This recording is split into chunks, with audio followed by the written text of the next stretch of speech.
Good morning बच्चों, कैसे हो आप लोग। उम्मीद करती हूँ सभी बच्चे बहुत अच्छे से और फिट एंड फाइन होंगे।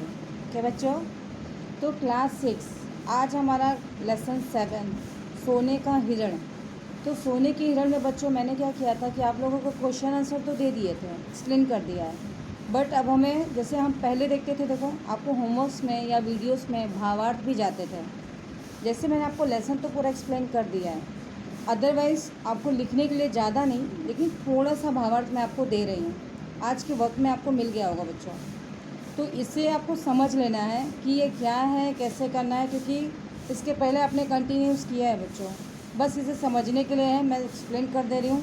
वर्क के लिए आपको आज मिल चुका है, ठीक है। तो अब मैं एक्सप्लेन कर रही हूँ, उसे आप ध्यान से सुन लो। जैसे यहाँ पे प्रश्न दिया गया है कि निम्नलिखित गद्यांशों की संदर्भ सहित व्याख्या कीजिए। अब संदर्भ सहित व्याख्या में क्या होता है, रेखांकित शब्द मैंने पहले भी आपको कहा है कि लेसन के कुछ जो भाग है उसको लिखित में दिया जाता है और लिखने के साथ उसके नीचे अंडरलाइन यानी कि पीछे नीचे से ब्लैक लाइन खींची होती है, उसी को हम रेखांकित वाक्य कहते हैं। आपको क्या करना है कि जो मैंने लिख के दिया है उसके नीचे अंडरलाइन भी आपको मिलेगी।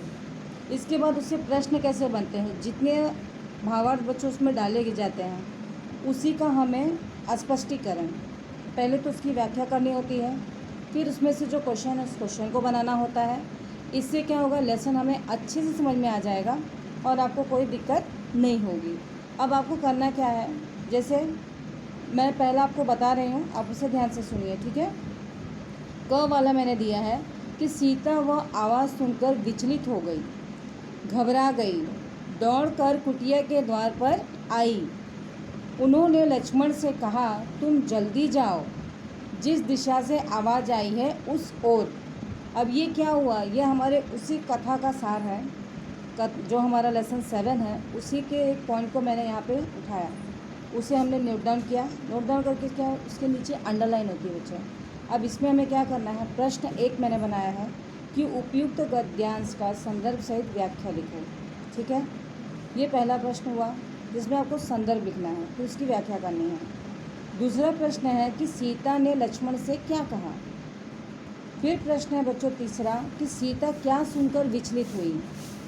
और घ वाला प्रश्न है कि उपरोक्त रेखांकित अंश, यहाँ पे रेखांकित अंश यानी कि जितने में अंडरलाइन है आपको उसका अर्थ लिखना है यहाँ पर।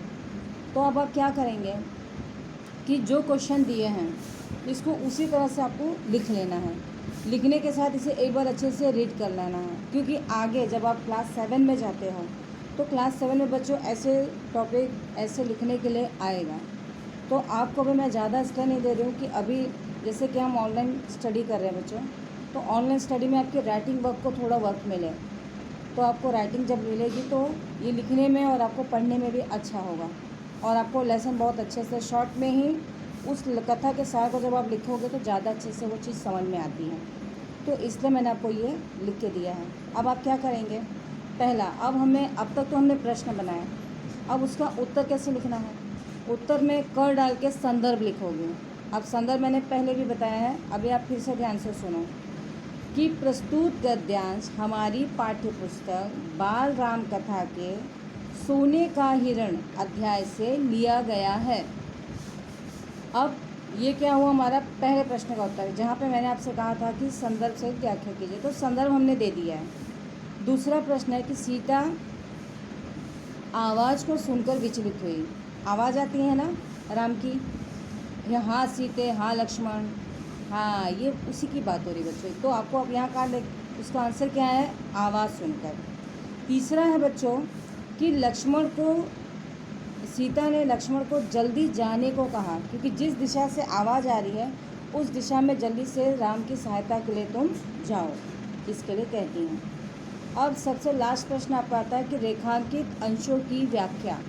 रेखांकित अंश की व्याख्या बच्चों इस प्रकार से करनी है कि उपरोक्त कथा में लेखक ने सोने के हिरण अध्याय में यह दृश्य घटित किया है जहाँ एक पत्नी अपने पति की आवाज़ से व्याकुल होकर, यानी कि सीता माता लक्ष्मण से आती हैं, आवाज़ से घबरा कर वे कुटी के द्वार पर आ जाती हैं और जिस दिशा से यह आवाज़ आई है उस दिशा में लक्ष्मण को जाने का आदेश देती हैं। यानी हमारा जो पैराग्राफ हमने अंडरलाइन किया था ये उसके अर्थ यानी उस पार्ट को स्पष्टीकरण करता है। अब इसमें क्या होता है कि मैंने तो एक जगह से पॉइंट बच्चों उठाए थे, लेकिन हमने इसमें पिछली बातें भी कह दी हैं, आगे की भी घटित हो गई हैं, तो दोनों चीज़ों का सामंजस्य हमारे इस पाठ्य पुस्तक में होता है। तो हम इस कथा को इस प्रकार से लिखेंगे। आप इसे लिख लेंगे, लिखने के बाद आपको ये रीडिंग करने में और देख के लिखिएगा, मात्रा बिल्कुल गलत नहीं होनी चाहिए और राइटिंग एकदम सुंदर होनी चाहिए। ठीक है, चलिए अब हम अगला देखें। अब अगला में है बच्चों आपका है ख। ख में क्या करना है कि उपयुक्त गद्यांश का फिर संदर्भ से व्याख्या लिखनी है। अब इसमें हमने कौन सा पैराग्राफ लिया है, पहले उस पैराग्राफ को सुन लेते हैं। राम की इतनी प्रशंसा सुनकर रावण कुछ चिंतित हो गया। उसने सोचा खरदूषण को मारने वाला अवश्य शक्तिशाली होगा। अब इसमें बच्चों आता है प्रश्न 1, जैसा कि उपयुक्त का संदर्भ लिखना है। दूसरा आता है किसकी प्रशंसा सुनकर रावण चिंतित हुआ। तीसरा बच्चों आता है रावण ने खरदूषण को मारने वाले को क्या समझा। अब घ आता है उपरोक्त रेखांकित अंशों की व्याख्या करें। अब हमारा पैराग्राफ क्या है, पहले उसे भी एक बार देख लेते हैं कि राम की इतनी प्रशंसा सुनकर रावण कुछ चिंतित हो गया। उसने सोचा खरदूषण को मारने वाला अवश्य शक्तिशाली होगा। अब इसी में से बच्चों हमारा क्वेश्चन भी बन के आया है।